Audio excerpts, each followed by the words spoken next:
guys, today I'm going to be teaching you how to use bandlab. Bandlab is a free to use website or app that experts and beginners use to make music. This giant purple line here is a basic song that I've created a little bit ago. And in this video, I'm going to be editing and spicing it up.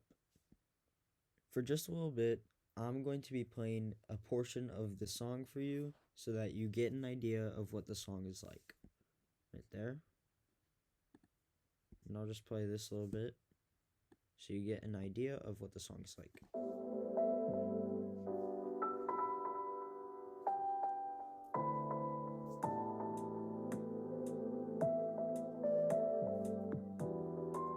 That's basically the gist of the song. The whole song is pretty basic, nothing special to it, but in this video, we're going to change that. So right here at the start, there is a piano melody that plays throughout the whole song pretty much.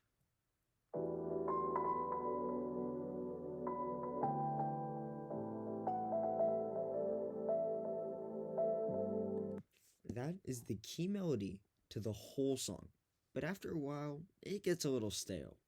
So, later in the song, we should spice it up a little.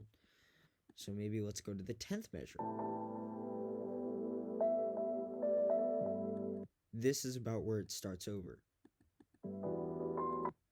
Yeah. So right here, what I want to do is I want to bring in a little bit of reverb. Now to do that, I just clicked on this little thing. It's how you edit portions of the song. You can like drag new parts, let go, drag, and it changes the volume. That's what I'm in right now. Let's keep the volume pretty low, I guess. Let's negative 2.4 decibels. And let's go into this little button right here, which is FX. In here, there's so many things I can use. The main thing is the add effects thing, but we'll get to that in a second.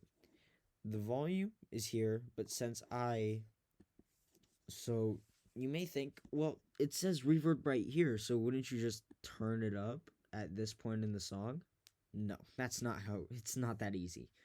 So right here, this is where the melody restarts, and around here, the 20, that's where it ends.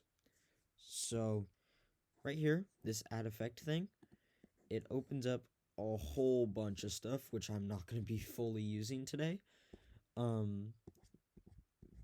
If you ever want to know what all of these do, there's these little descriptions here.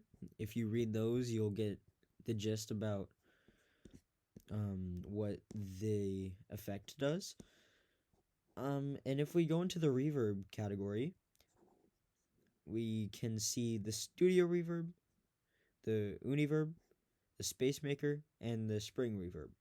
I like to use the studio reverb, but that's just preference. You can mess around with each one. Space maker is also good.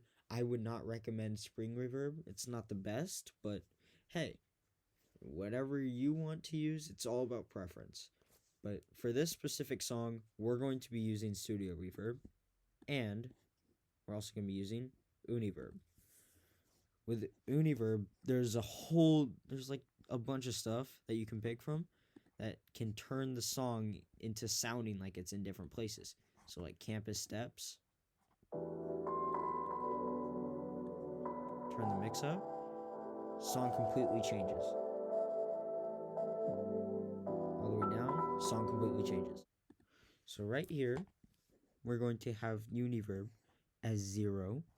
And then we're going to make a dot right here. We're going to drag it all the way up to 20. And then we're going to bring it down right here. Now, it didn't do much. So how about we change it from rhythm chamber to dorm hall? Further into the song you go, the more reverb you get. It just sounds pretty good. So we're going to leave it there. We're going to mess with that later. And then let's say we want to mess with the studio reverb. This is a whole different monster to deal with. with the studio reverb, there's 3 things you can choose: the tone, the size, and the mix. With the mix, it's pretty straightforward. It's just how much it affects the song. And then with the size, how much reverb there will be, and the tone, how deep or how high the reverb will sound. So I like to keep the tone at 100%, and then I'm probably just gonna have this play in the background a little bit. And then what we're gonna do next is maybe let's boost up the bass. How are we gonna do that? Well, in the tone category right here, there's graphic EQ, multi-filter, EZ EQ, and EQ3M. I like to use EQ3M the most. It's just, first of all, set everything back to 0. To do that, you just double click it. It goes from 30 to 0. It's pretty cool. You can do that with everything, and it just resets it to their original state. It's one of the best features, in my opinion. It just saves time. So let's boost that bass. With this drop, it sounds dry and just boring. So let's just boost this low up. That's pretty much how to edit a song. But wait, there's more. After you click save, you may think, well, my song's finished. I'm done editing it. I've already made the song. What's left to do? Well, actually, oh my eyes. Oh, my eyes. Now that you're done,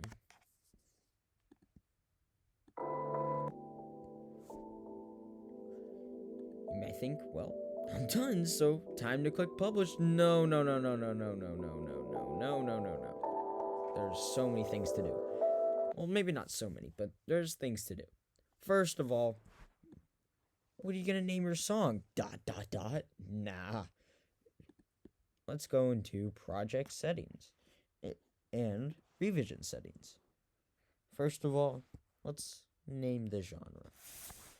This song is pretty lo-fi, so we'll do lo-fi.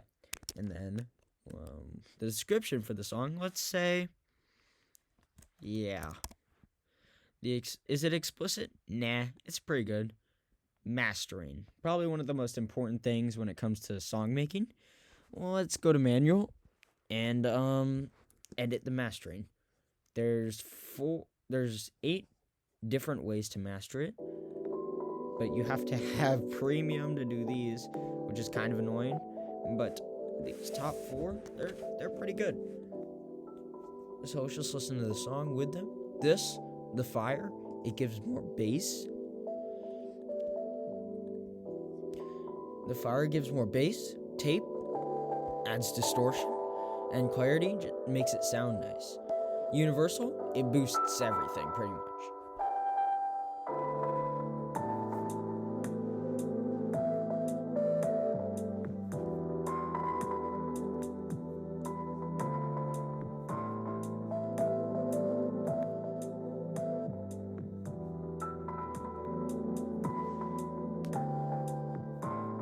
I think I'm going to be going with clarity. So we apply that to the song, let it save, and we just save that. Now, let's give the song a name. Let's go into project settings, and let's name the project Song. Yeah, Song. And now you've made your song. Yeah. Yeah.